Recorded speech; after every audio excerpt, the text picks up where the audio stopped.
Hi everyone, welcome to Mommy's Hut.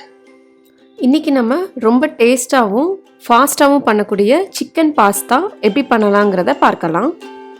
Clean பண்ணி எடுத்த 250 gram சிக்கனில் 1 டீஸ்பூன் இஞ்சி பூண்டு விழுது, 1 டீஸ்பூன் தனி மிளகாய் பொடி, 1 டேபிள் ஸ்பூன் எலுமிச்சை பழத்தோட சாறு, அப்படி இல்லைன்னா வினிகர் சேர்த்துக்கலாம். சிக்கனுக்கு தேவையான அளவு உப்பு, மசாலா எல்லாத்தையும் நமக்கு சிக்கனில் நல்லா கோட் ஆகிற மாதிரி மிக்ஸ் பண்ணிக்கோங்க.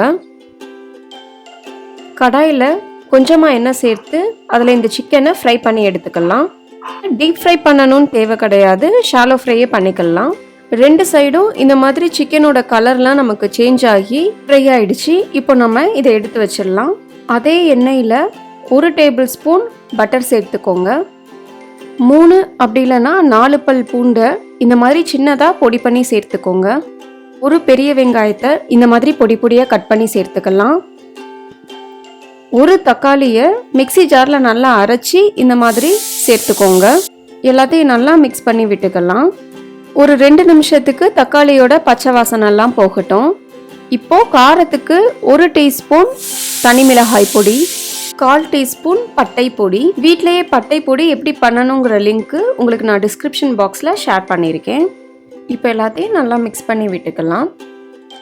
1/2 கப் காய்ச்சின பாலை இதில் சேர்த்துக்கோங்க. 2 கப் தண்ணி சேர்த்துக்கலாம். நான் இன்னைக்கு 1 கப் பாஸ்தா யூஸ் பண்ணியிருக்கேன். ஸோ அதனால் 1:2 ரேஷியோவில், அதாவது 1 கப் பாஸ்தாக்கு 2 கப் தண்ணி சேர்த்துக்கோங்க. நல்லா மிக்ஸ் பண்ணி விட்டுக்கோங்க. இது நல்லா கொதிச்சு வரும்போது 1 கப் பாஸ்தா சேர்த்துக்கலாம். நீங்கள் பாஸ்தாவை சேர்த்ததும் அதை மிக்ஸ் பண்ணி விட்டுட்டே இருங்க. அப்படி இல்லைன்னா பாஸ்தா போய் அடியில் நமக்கு ஒட்டிக்கும். நம்ம சாட் பண்ணி எடுத்த சிக்கனை இதில் ஆட் பண்ணிடலாம். நல்லா மிக்ஸ் பண்ணி விட்டுக்கோங்க. இப்போ பாஸ்தாக்கு தேவையான உப்பை சேர்த்துடலாம். லிட் வச்சு க்ளோஸ் பண்ணி மீடியம் ஃப்ளேமில் வச்சு ஒரு 8 இல்லைன்னா 10 நிமிஷத்துக்கு குக் பண்ணலாம். அதுக்குள்ளே நமக்கு பாஸ்தா குக் ஆகிடும். அடிக்கடி நடுவில் இந்த மாதிரி மிக்ஸ் பண்ணி விட்டுட்டே இருங்க. அப்படி இல்லைன்னா பாஸ்தா அடியில் நமக்கு ஸ்டிக் ஆகிடும். இப்போ ஒரு 5 நிமிஷம் இருக்கும் பாருங்கள், நமக்கு தண்ணிலாம் பாதி அளவுக்கு வத்திடுச்சு. ஸோ இன்னும் ஒரு 4 இல்லைன்னா 5 மினிட்ஸ்க்கு குக் பண்ணால் போதும். இப்போது லிட்டை ஓப்பன் பண்ணி பார்க்கலாம். தண்ணிலாம் நமக்கு நல்லா வத்திடுச்சு.